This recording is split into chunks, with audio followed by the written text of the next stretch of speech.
When I first discovered John Frusciante's music, which is over 10 years ago at this point, I really immersed myself in his music by, listening to it, playing along and learning the songs, studying the songs, and I have really gained a lot of inspiration from his music.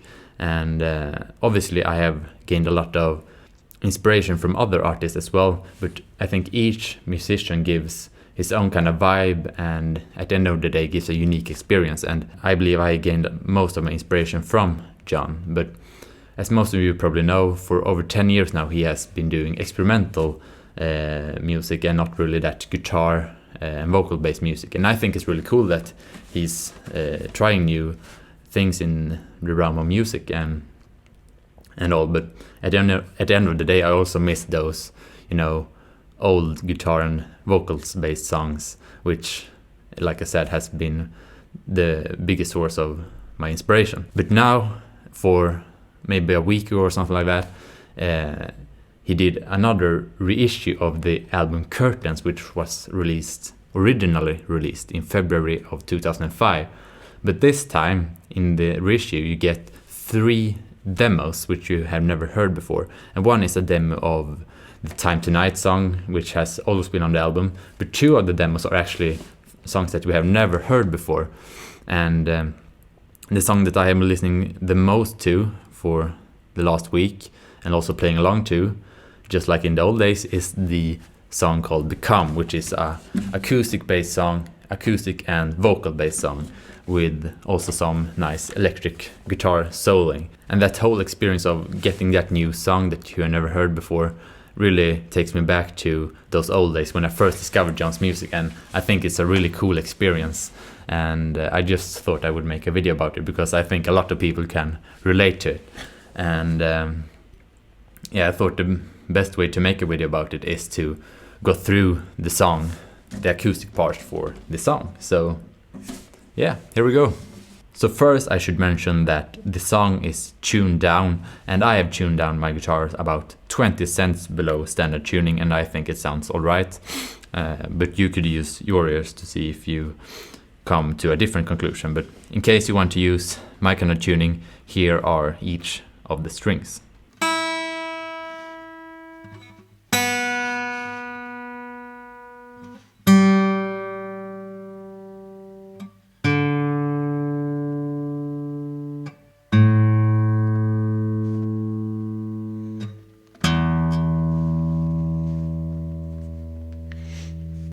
Okay, so the song consists of 3 parts. We could call it the verse, the chorus, and the outro. And the verse and the chorus is in the key of B minor.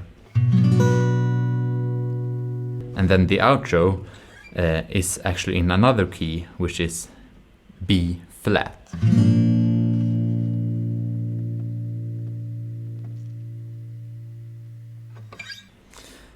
Okay, so the chords in the verse are B minor, D major, A major, and E minor. And the finger picking pattern is that you play the root with your thumb 1 time, and when the root is on the E string, you play the D and G string 2 times. And when the root is on the A string, you play the G and B string 2 times. So with that kind of pattern you end up with this.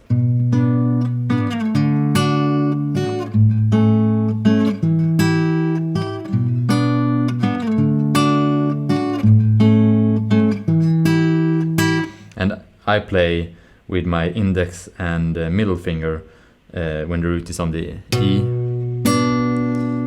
and when the root is on the A string I use my middle finger and ring finger.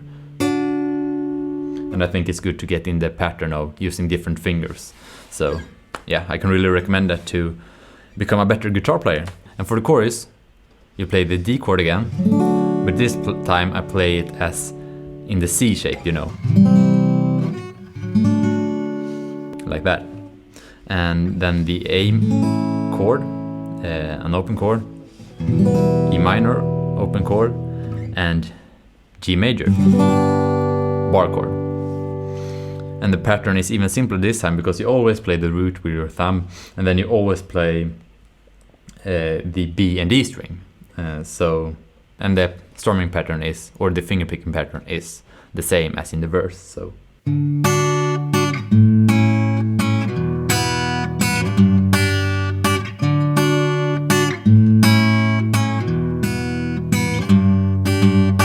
and in the middle of the chorus he does that.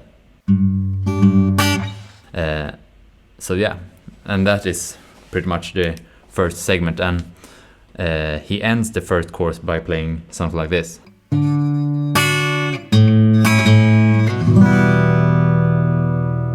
So that is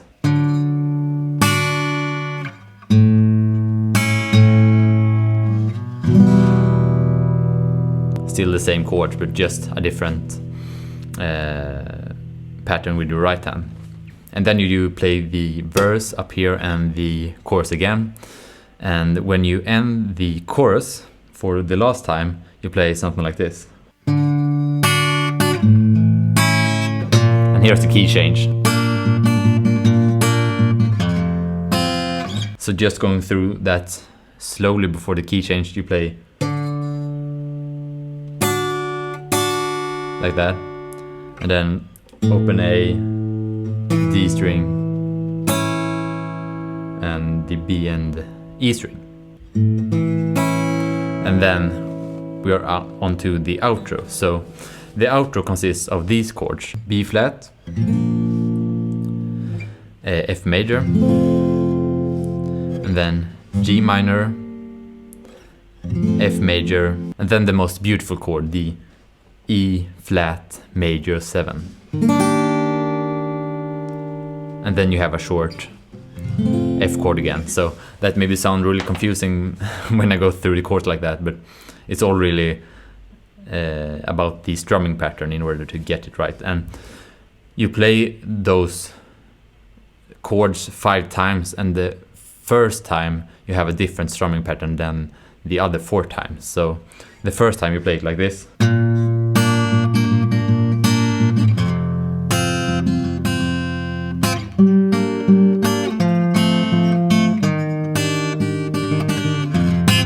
So that's the first time. Here I'm maybe not doing it exactly right, but I think it's something like this. So here you just alternate between the A string and the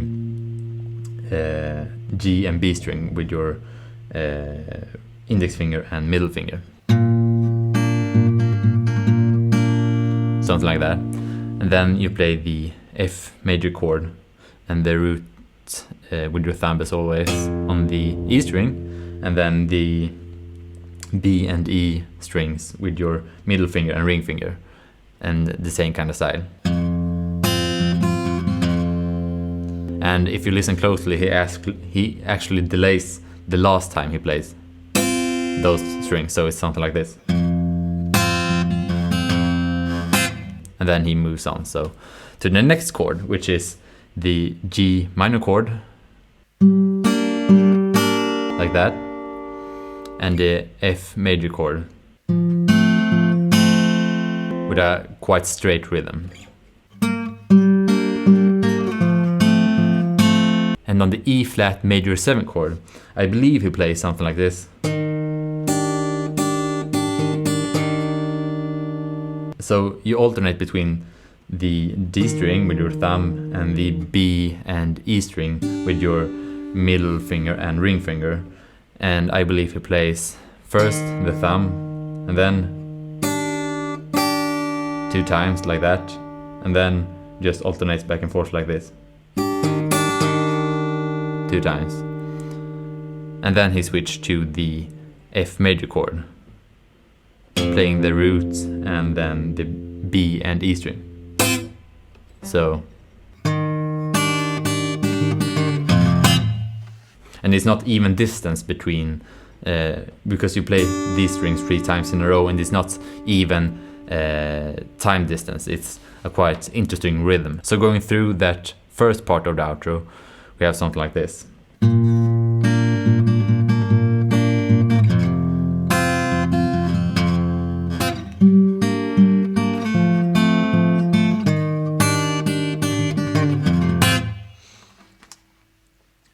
Okay, and now for the other 4 parts you have the same chord but a different strumming pattern, and the pattern is something like this.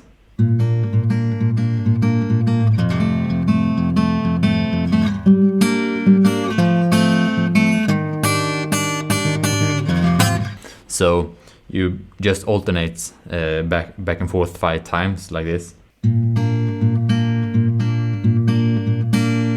And the same thing here.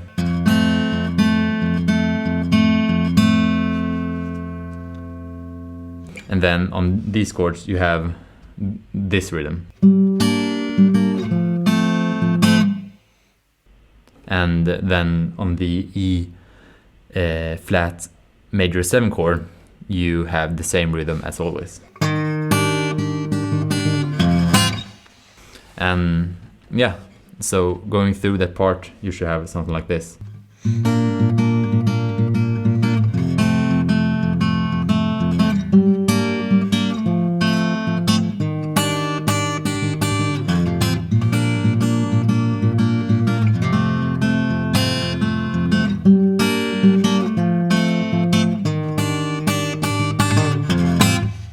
Yeah, and you might notice that he does some little alternations sometimes, like on the F chord,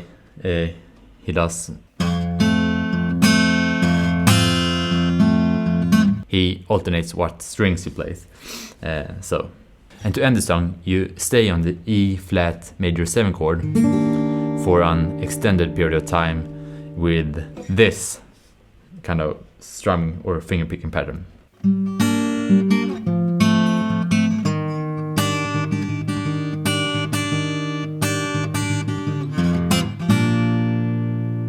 And you end on the B flat chord. So yeah, that is the whole acoustic part for the song. And now, since you managed to make it all the way to this point of the video, I just want to say thank you very much for watching. And if you like this video, please hit that like button and subscribe to this channel. And yeah, that's pretty much it. I see you in the next one.